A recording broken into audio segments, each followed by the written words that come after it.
ಮಾತಾಡ್ರಿ, ಇಲ್ಲಿ ಚರ್ಚೆ ಮಾಡಬೇಡಿ, ರಾಜ್ಯ ನೋಡುತ್ತೆ. ಈಗೇನು ಚರ್ಚೆ ಮಾಡಬೇಡಿ,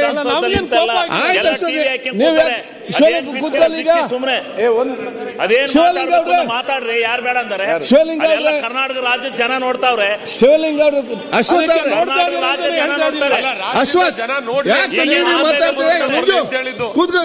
ಕೂತ್ಕೊಳ್ಳಿ. ಈಗ ಪ್ರತಿಪಕ್ಷ ಒಂದ್ ನಿಮಿಷ ಅಶೋಕ್ ಮತ್ತೆ ಯಾರು ಮಾತಾಡ್ಬೇಕು? ಗೋಪಾಲ್ ಕೃಷ್ಣ ಅವರೇ ದಯವಿಟ್ಟು. ಫೈನಾನ್ಸ್ ಸೆಕ್ರೆಟರಿ ಬಂದಿದ್ದಾರೆ, ಈಗ principal secretary to finance ministry.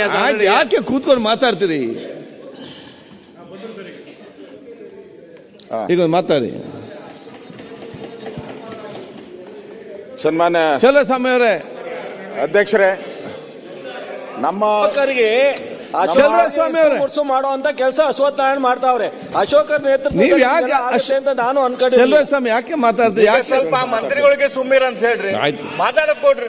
ಆಯ್ತು, ಈಗ ಅವ್ರು ಮಾತಾಡುತ್ತಾರೆ. ಸನ್ಮಾನ್ಯ ಅಧ್ಯಕ್ಷರೇ, ನೀವು ಮಾತಾಡಿ, ಒಟ್ಟಿಗೆ ನಿಮ್ಮ ಪ್ರಾಬ್ಲಮ್ ಇಲ್ಲ. ನಮ್ಮೆಲ್ಲ ಸದಸ್ಯರು ಅಶ್ವತ್ಥನಾರಾಯಣ ಇರ್ಬೋದು, ಎಲ್ಲರೂ ಕೂಡ ತಾವು ಎದ್ದೋದಾಗ ನಾನು ಶುರು ಮಾಡಿದಾಗ ಇದ್ದಿದ್ದು 4 ಜನ ಮಂತ್ರಿಗಳು. ಇರಪ್ಪ 4 ಜನ ಇದ್ದಿದ್ದು.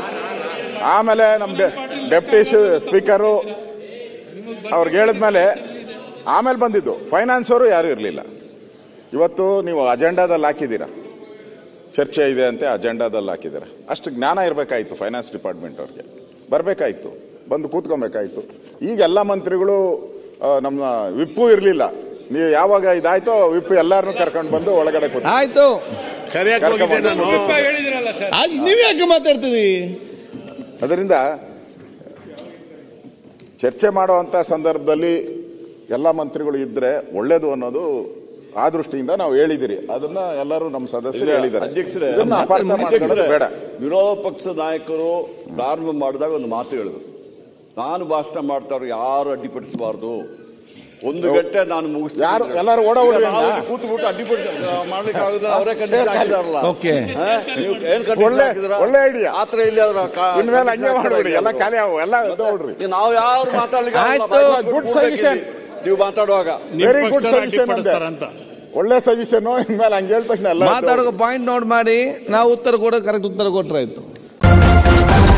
ನ್ಯೂಸ್ ಫಸ್ಟ್ ನಿರ್ಭೀತಿಯಿಂದ ನಿಮ್ಮ ಪರವಾಗಿ.